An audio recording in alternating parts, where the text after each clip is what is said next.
Good afternoon, everyone, and welcome to today's IAB Europe webinar. My name's Marie-Claire and I work for IAB Europe, and I will shortly hand over to our moderator today, who is Simon Halstead, Chair of our Programmatic Trading Committee, and also works at Oath. But before we do that, I'm just going to do a quick bit of housekeeping with everyone. So on the right-hand side of your screen, you should see a chat panel and a questions panel. So if you could submit technical or general queries in the chat panel, and any questions for our panelists and speakers today in the questions panel. The webinar will last approximately 45 minutes, and the recording will be available afterwards in a follow-up email and on the IAB Europe website. So now I'm going to hand over to Simon, who's going to take us through today's session. So welcome, Simon, and thanks very much. Just unmuting him.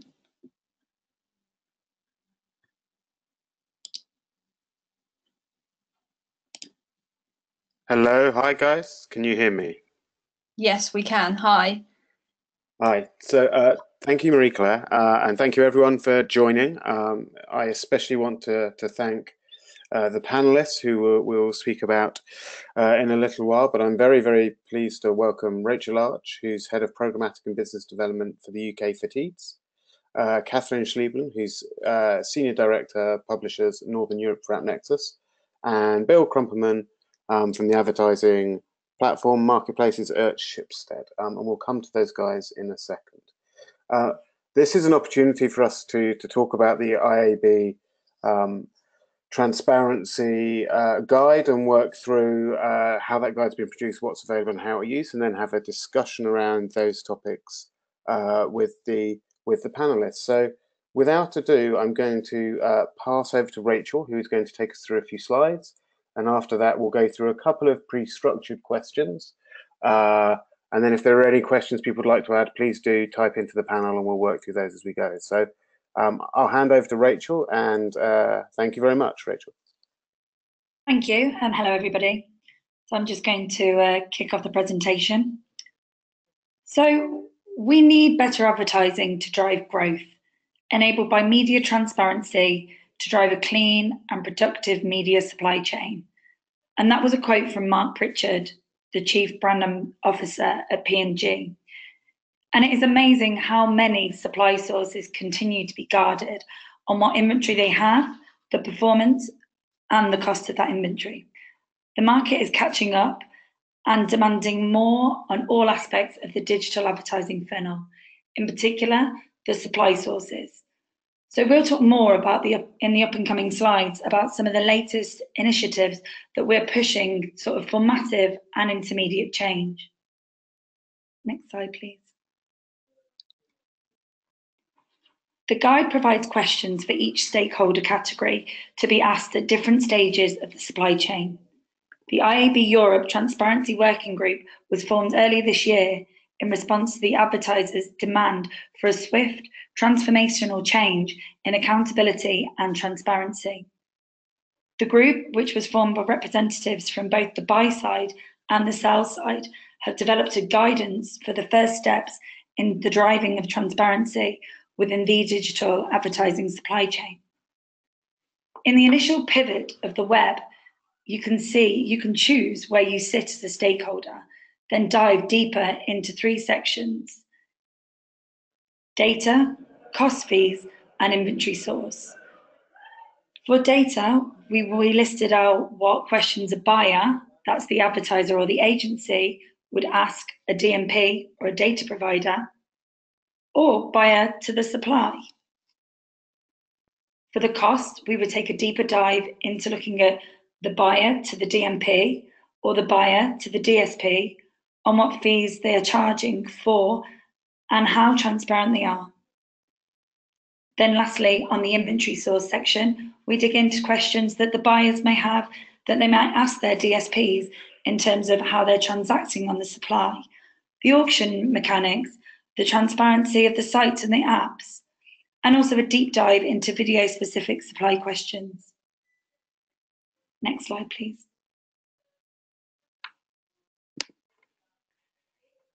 As you can see here, we have some of the key questions and show how each are linked and intertwined. Data will continue to grow of importance. And firstly, it will grow as each link is held accountable by GDPR and e-privacy laws this year, in terms of what's actually being charged for the use of data. Today, it's been a little bit fuzzy and blending into RTB pricing as opposed to broken out. We hope that this guide can help everybody ask the right questions. And as always, feedback is welcome. On the back of the Mark Pritchard quote that I referenced at the beginning of the deck, Teads and others in market are promoting clean advertising initiatives with a focus on user experience, fraud reduction, brand safety, and the lack of reselling. At Teads, we did a piece of research with Census Wide, which revealed brands are demanding an increase in industry regulations, better measurements online, and more transparency to clean up the digital advertising ecosystem. The results suggested that 1/3 of brands were boycotting or reducing spend on channels that couldn't guarantee brand safety. It also suggested that 93% of CMOs would choose agencies or suppliers based on their ability to prove their brand safety and their transparency. At Teads, we're working with Double Verify and Grapeshot on the brand safety side of things. And we have recently completed our certifications with JICWeb and TAG. I think it's also important to say that by H2, we will also have IAB standard, sort of gold standard. Next slide. So, why does all this clean advertising and transparency matter? We hope that the advertising ecosystem will continue to grow in size, but also in quality. When we look at quality, premium and premium inventory that is transparent and fraud-free, we see better performance across completion rate and viewability in the video marketplace. So obviously for us, it makes sense. Next slide, please. Even high-level insiders at top-tier fraud detection companies are having an extremely difficult time stopping sophisticated scammers who are deploying cutting-edge domain spoofing tactics. But we are confident that everyone's playing their part in the fight of transparency. If you look at multiple DSPs, they've come out and said that they will only buy from inventory that is authorized ad.tech seller. This includes DBM, The Trade Desk, and AppNexus, who have all suggested that their long-term goals is only to work with verified providers. This is also true of the publishers and the way they're implementing, and as well as the data partnerships that we have, especially with Adobe. That's the end of my overview. So back to Simon. Thanks, Rachel. And I think everyone can clearly see the need of the industry to continue to improve and strive against the efforts for greater transparency and greater clarity around both brand safety and just transparency in how we're all transacting with each other. I would like to thank all the companies that participated in putting the guide together. It was a joint piece of work between the Programmatic Trading Committee and the Brand Advertising Committee of IAB Europe. And I think it's a great piece of work that people can look at, reference, and just use it as a cross-check. So what I'd now like to do is move into a panel discussion. I'm going to ask each panelist to introduce themselves and then answer the first question, which is so if they could introduce themselves and then answer the question, that would be great. Just to be clear, we're going to start with a question of what areas of digital advertising does transparency affect? And so I'm going to ask Catherine if she'd like to respond to that first. Sure. Thanks, Simon. Hi, everyone. I'm Catherine Schlieben. I'm Senior Director of Publishers in Northern Europe at AppNexus, based here in London. And, I think that transparency affects everyone in the supply chain and in this ecosystem.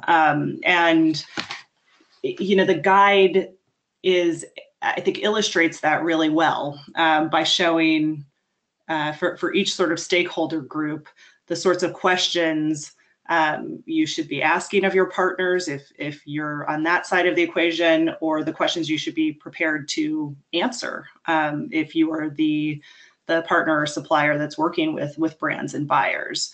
And I think along with everyone having a responsibility in this supply chain and in this ecosystem, we all also have an opportunity here, because there certainly is, I think, a lot more spend and investment that we can unlock to fuel the growth of the industry, as Rachel commented earlier, and really live up to that promise that digital has always presented, which is, you know, one of being highly measurable and accountable.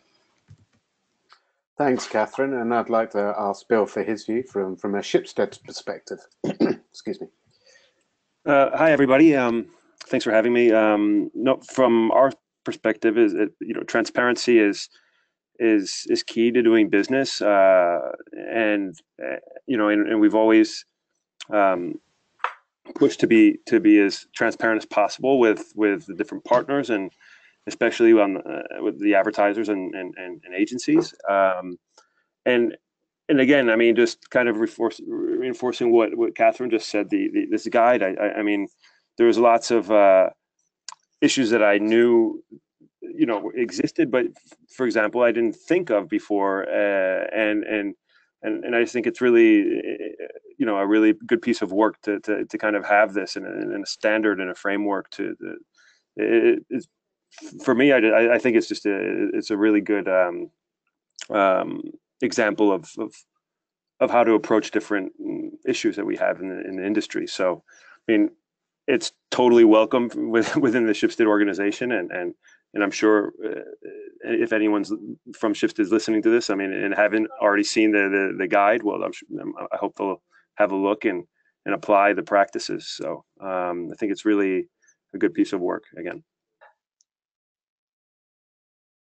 I think as publisher organizations, I certainly think helping understand the clarity of how and where we're selling and the platforms we're using and partnering with can only help us drive better interaction with customers as well. So I'd like to ask Rachel, who we've already heard from, to just comment on this topic, and then we'll jump on to another question. So sort of based on what I presented, every part of the digital ecosystem will be affected. Certain parts will be held higher than others.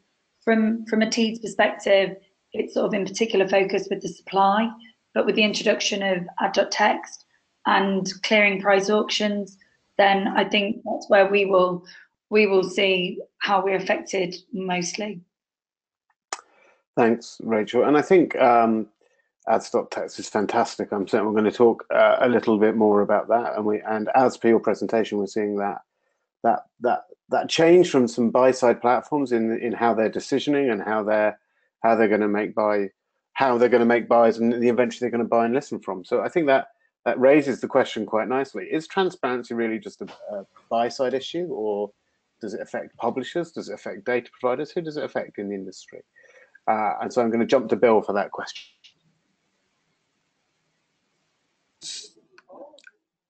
One second. Yeah, okay. Sorry, I thought I was on mute. There's lots of background noise here. So it's the second question, right? So is this how much of a barrier is this, right, for investment? Is that correct, Simon? Yes. How much of a barrier to investment is it, Bill? And also, which parts of the supply chain do you think it applies to? So I know from experience, talking about programmatic in Spain and in other markets as well that Schibsted's in, that a lot of advertisers, yes, they do see it as a black box, don't really understand what the publishers are offering.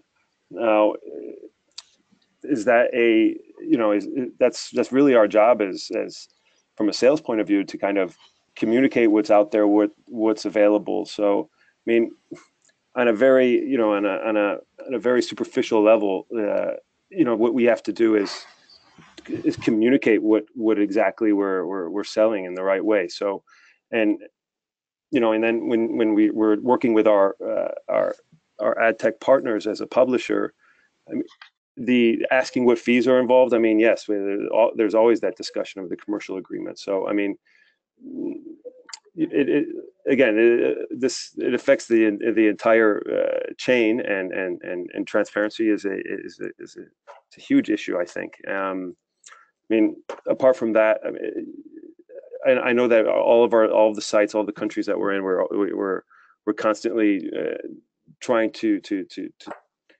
give transparent information to the buy side, right? So how we communicate that through our ad tech providers is a big issue. Yeah, thanks, Bill. And Rachel, what parts of the ecosystem do you feel that transparency is required of, or this is a challenge and a barrier for? Well, I think the barrier really comes from the buyers. Although there are so many players that are required in order to play cleanly, as an SSP, from our perspective, we only have so much control over that. So we can only stick to our guidelines on playing fair and playing transparently, so that we give that buyer every information that we possibly can in order to confidently trade. Thanks, Rachel. And I guess, Catherine, from an AppNexus position, a business that plays in a number of the fields within this space, where do you feel there's an incumbency on transparency? Is that simply on the buy side, or do you think there is different requirements from hubs, platforms, and different parts of the value chain? Yeah, I mean, I think echoing what everyone said, there is shared responsibility throughout the ecosystem for achieving a transparent marketplace. I don't think that this is just a buy-side issue. I think that the buy-side, particularly brands like P&G, as Rachel mentioned earlier, are asking the questions the loudest right now, which has sort of gotten this all out into the open. You look at recent announcements by Unilever and IBM that they're going to start experimenting with blockchain technology. I think there's a lot of momentum and attention coming from brands and coming from the buy side. But from where AppNexus sits, as you point out, Simon, we're kind of in the middle of all of this because we work with publishers, we work with agencies and brands, we're a technology provider, we work with data providers as well. And I think, the way that we look at this is really in what we call a virtuous cycle, right? So we've got this sort of social contract between consumers, users who are accessing online services and online content for free in exchange for limited exposure to advertising. Brands need to feel confident when putting their advertising budgets into online that it is, being used efficiently, that their money is going to the publishers that they intend to buy from to keep that experience and the internet open and free, and respect that contract, that sort of unspoken contract between consumers and publishers who access their services. So I think everyone has a responsibility in this equation, and I think with the buy side asking the question so loudly, now having this guide as a reference, I think it's more clear to everyone the questions that they can ask and should be able to answer in order to keep that virtuous cycle going. Thanks, Catherine. And yeah, I absolutely agree. One of the things I really love about the guide is the ability to actually transparency itself, almost like brand safety, is actually such a big topic that we need to be breaking it down into the specifics of the conversation that we're actually having. So be that around the technology costs between different platforms that are involved in the transaction and the ecosystem, be that about the source of the inventory and the authorization with Ads.text to sell that. Excuse me, sorry. And increasingly, as we look forward in terms of GDPR, both is appropriate consent collected and can it be driven against it, and is the partner who's collecting or managing data behaving in an appropriate and legal way. And I think the combination and intersection of this pressure for transparency that originated, I think, from the buy side. I think everyone has always been trying to fight and clean up in this space, but Certainly that pressure helped crystallize minds. Some of the great IAB Tech Lab initiatives with ads.text and to come, ads.cert, that will help validation of transparency in the marketplace. I think we're all moving to a better space, and the hope and intention of this guide is it enables us to help that process and to help any of our stakeholders, which are publishers, platforms, customers, and advertisers, know how to work through the ecosystem. And so I'm going to come on to another question, which is, how do stakeholders know if a partner is being as transparent as possible? And that's a bit of a tough one, so I'm going to give it to Rachel because she presented and she gets the tough ones first. Cheers, thanks for that, Simon. I think if you were to use the guide most efficiently, stakeholders will know the right questions to be asking up front. There is a leverage on trusted partnerships, and if you look at from a TEEDS perspective, we have direct integrations with all the tech partners and the data partners that we use, and that always helps. I think by asking the right questions, sort of trusted supply, both publishers and SSP partners, the data partners and the DSP. If everybody's campaigning in the right direction for transparency, then brands should be feeling more confident in what each part is bringing to the table.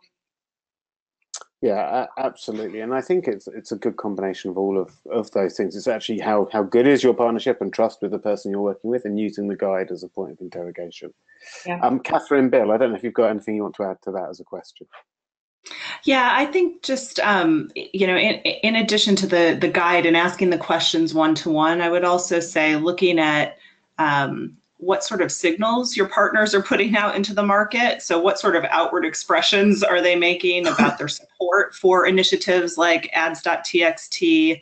And really, if a partner is not able to answer your questions, or you feel like there are gray areas, to sort of trust your instincts and dig in on that a level deeper. Look at how explicit your contracts are with those partners, certainly around fees, data usage, et cetera. Also look at what sort of reporting and accountability they're willing to give back to you. I think all of those things help paint a picture of how transparent your partners are able to be with you. I think you may have also raised the next big question, which is it ads.txt or is it ads.text? But we'll come to that in a little second. Bill, is there anything you want to add? Just on top of what Catherine just said, from a publisher standpoint, I think it's kind of our responsibility to kind of have our house in order in terms of understanding, demanding that or at least having some best practices in place where brands or advertisers, that the publisher actually knows who the advertiser and the buyer, the DSP or the agency that's behind that spend. That's super important for us to be able to kind of have transparency. So if we can see that, if we work with partners that provide that kind of reporting, as Catherine said, then the publisher can have their house in order. Therefore, we can be more transparent about what kind of inventory or things of that nature. What's the audience that the buyer is actually buying there.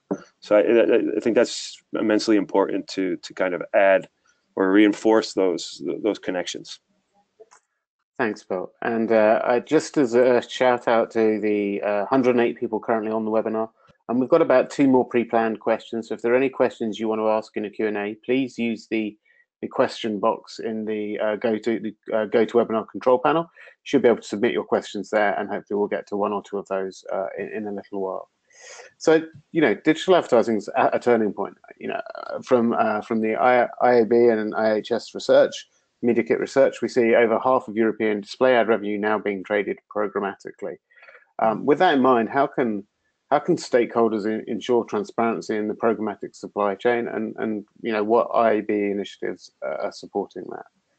I hope everyone on the call is aware of ads.text, but I might ask if Catherine could just give us a really high-level overview where it works and talk about that as part of that process, if that's sure. okay. Sure.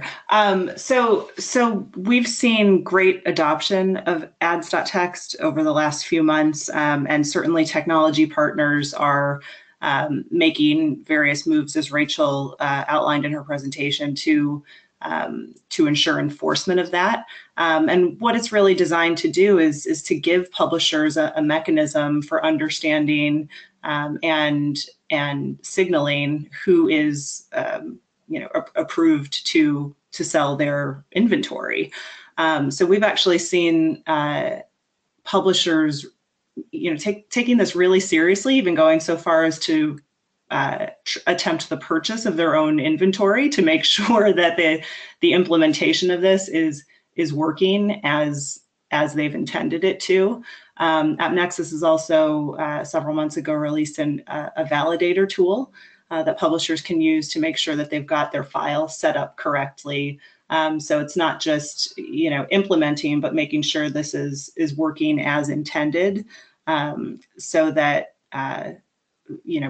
brands know that they're buying from a trusted seller, and publishers know that only their approved partners are representing their inventory.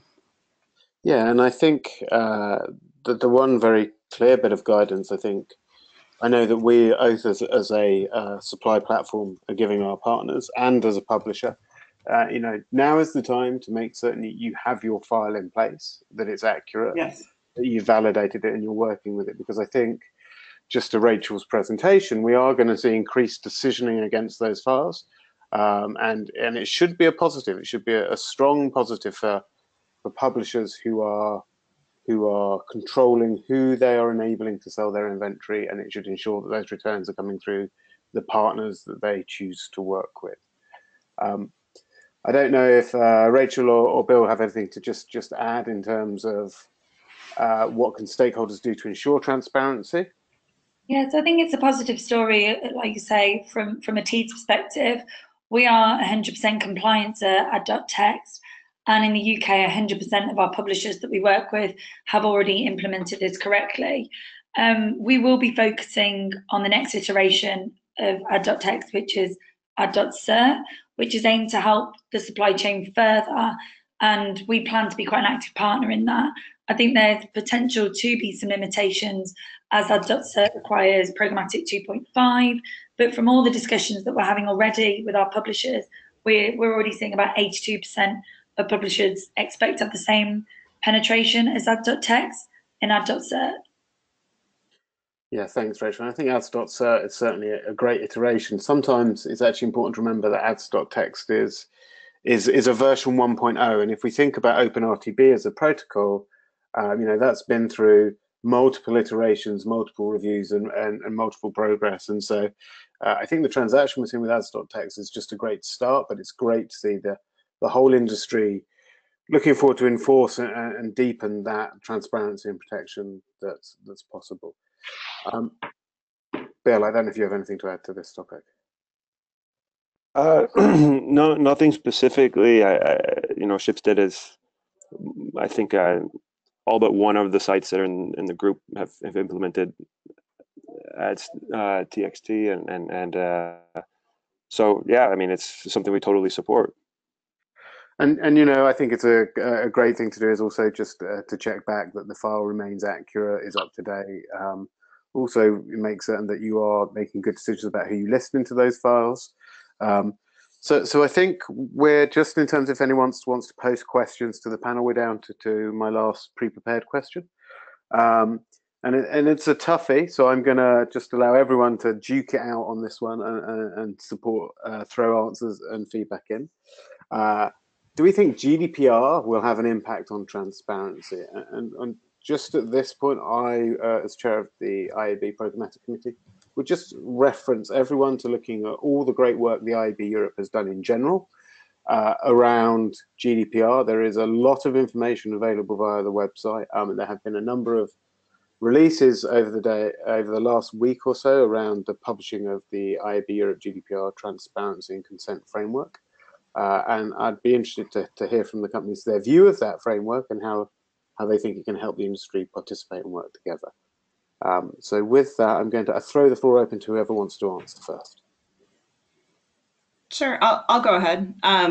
It's Catherine again. Yes, obviously AppNexus is in full support of the GDPR transparency and consent framework. I think, one of the main aims of this framework is to get all of us speaking the same language when it comes to GDPR. That in and of itself is hugely helpful, because we do think that GDPR has an impact on transparency in the context of that social contract I referenced earlier. So what we're talking about here is transparency for the user and some control over where their data is going and how it is being used. One of the things that publishers can use to best monetize their inventory and keep, publishing standards and content standards high, and keep these access to these services and content sites free, is use data appropriately in order to better monetize their advertising inventory, so that high quality ad experience obviously attracts the brand dollars. High quality content experiences attract the users, but we need to be continuously mindful of how we are using consumers' data in the practice of online advertising. So I think it definitely has an impact on transparency, and it's a slightly different angle on the transparency conversation than what we've talked about thus far. Thanks, Catherine. Rachel, Bill, anything you'd like to add to this topic? Yeah, I think Catherine's point on the alignment, that all players have now got something that they can reference, is a great move in the right direction. I think it will be interesting to see the effects of this. From a Teeds perspective, we're taking steps in the right direction, and I think there will be limitations in terms of what data can be passed, and like Catherine said, maybe making the publishers more accountable and how they use the data. So kind of it is unsure on what the implications will be in terms of, since it's known, we are actually creating and working better with how we create a more contextual targeted environment where we don't actually pass over the data from the publishers we work with. But that will be something that we'll see sort of as this develops. Thanks, Rachel. Bill, anything from you on this? And not anything really too much to add. Just yeah, I think what both Rachel and Catherine said, especially Catherine, in terms of I'm, as a disclaimer, I'm not actually working with IAB, and there's another group of people that are actually working with e-privacy and GDPR within Schibsted. But what I've seen is that, yes, I agree that GDPR and e-privacy will add to a more transparent ads marketplace. So that's the feeling, is that this is a good thing. It's a lot of work, but this is maybe something very very needed. So. Thanks, Bill. And I think GDPR is going to put an onus on, a bit like the transparency conversation, an onus on everybody, on each party in the value chain, to make certain they're behaving appropriately in terms of advertisers gaining consent for any data they're using to drive their decisioning, and the same from publishers. And I think certainly my guidance to publishers is work back with the partners you're working with, the SSPs. Look, if they have a mechanism to either help you gain consent or manage consent, and how you can plug into how you can plug into the work of the IAB Europe Transparency and Consent Framework. It's a bit of a long mouthful. That work is, I think, still open for feedback until a couple more weeks. So please, also just an opportunity for people to go and actually review the consent framework and put any feedback on it. Each business still has to make decisions about the type of consent or right to use data it's going to go for. And I think those are individual positions, which I know a number of companies will have been working, I hope every company is working very hard to address. But I think all of these things combined are going to help, improve the clarity and cleanliness of the marketplace we all work within, and help drive the industry forward. So with all of that said, first of all, I'd like to just take the opportunity to thank Rachel, Catherine and Bill for their insight and their time. I'm going to give one last chance for questions to be put into the question window. If anyone has any questions, and then I can read them out and we'll try and get a response. If people don't, then we'll take 5 minutes or so back. Sorry, it's Marie Claire. Can you see the questions? I can't see any questions at the moment. Are there questions? There are a couple, so shall I read them out for you? If you would, that would be great. So there's one, the first one is, I would like to ask if the speakers think first price auction is the way to solve the current bid transparency issue with second price auctions. Wow, great question. Who would like to have a go at that one? Rachel? Well, from a T's perspective, we won't be introducing first price auction. We feel that the way we trade our inventory is based on a second price auction. It's a fair approach in the market. Okay, and Catherine? Sure. Can you hear me? I can't tell if I'm yes. Okay, great. Well, I think AppNexus made it known towards the end of last year that we were going to support our clients in moving towards first price auctions, and we continue to support clients that are using second price auction, but we do think that first price auctions do help to illustrate the fair market value of the inventory that's being exchanged. And Bill, any view from your side on this one? I think it's a great question, but from the publisher side, I think I think that it's a really difficult choice because we're kind of, and maybe my colleagues throw shifted if anyone's listening or will kill me, right? But we're a little bit at not necessarily at the mercy of like demand side at that point, but we're kind of evaluating. We have to make that tough decision. Okay, so do we go that way? Is this really a good decision? Because it seems like there is a little bit of, okay, like, Rachel said, yeah, we won't, and then Catherine said, we'll support that from the SSP standpoint, right? So, as a publisher, we have to look at that and say, okay, so what's the best way?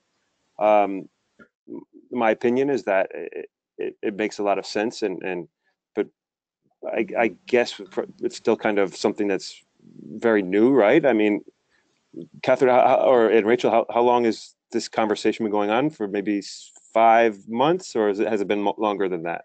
Yeah, well, I think the conversation on first price auctions has probably been going on for more like 5 years, but I think it's really heated up more, certainly in the last 5 or 6 months. And yeah, that's what I meant. Yeah, that's what I meant. Yeah, absolutely. And we did have clients who were hesitant to move to first price auction, and some still do send out their bid requests as a second price auction. But what AppNexus did last year was actually remove the ability to set a soft floor, so that buyers get a clear view of how much their bid is being reduced.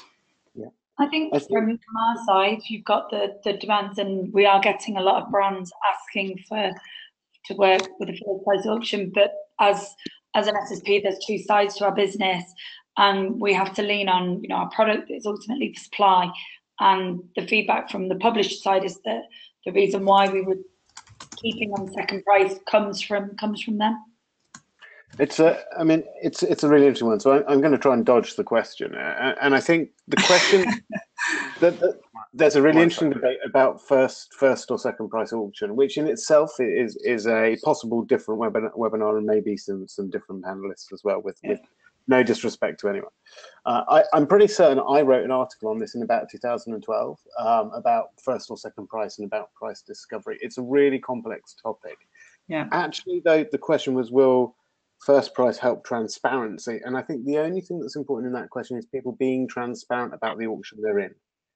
Yeah. So if they're in a first price auction, be transparent about that. If they're in a second price auction, be transparent about that. And I think that's probably where the industry will net out over the next 6 months, with different publishers making different decisions about how and where they sell and how and where they position and price their inventory. I think it is a complex one. You know, I think there are lots of positive reasons why second price was the methodology and why it should be the perfect and great methodology for auction dynamics, but the industry evolves and moves forward, and things like header bidding also, and the greater competition with reserved inventory or pre-sold inventory also offers some benefits to using first price. So I think in relation to transparency, I think the thing that's important is transparency of auction type.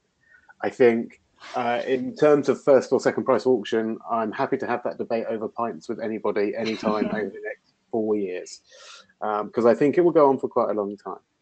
Marie, did you say there was one more question, or are we close to time? Yeah, there is one more. So it's about undisclosed fees. So how important is it for ad tech vendors to now disclose all fees in order to gain trust from buyers and publishers? Big question. Bill, what do you think? Is that for me? Yeah. Well, it's for everyone, but we'll start with you, Bill.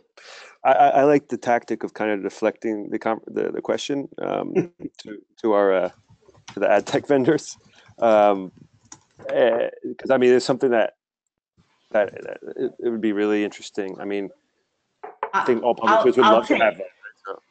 So. I'll take the deflection, Bill. I think Nice one. It's you know, from our perspective, it is incredibly important. As a technology provider, you know, AppNexus is well known for making our own fees explicit and transparent to the partners that we work with. I think it just undermines trust in the ecosystem when fees aren't disclosed. You know, going back to the guide, to pull it back to how we started this webinar, I think that is a key question that buyers, sellers, everyone should be asking their partners. What exactly are they paying for? Where is the money going, and to whom? I think I'd have to agree with what Catherine said about, you know, referring back to the guide, asking the right questions. From my perspective, with the buyers that we do work with, most of the time they are fully transparent with the advertisers that they're working with. So as part of that chain, now I am seeing more and more the questions are being asked, and there is a greater understanding of tech fees, data fees, supply fees. So I do think that we are moving in the right direction.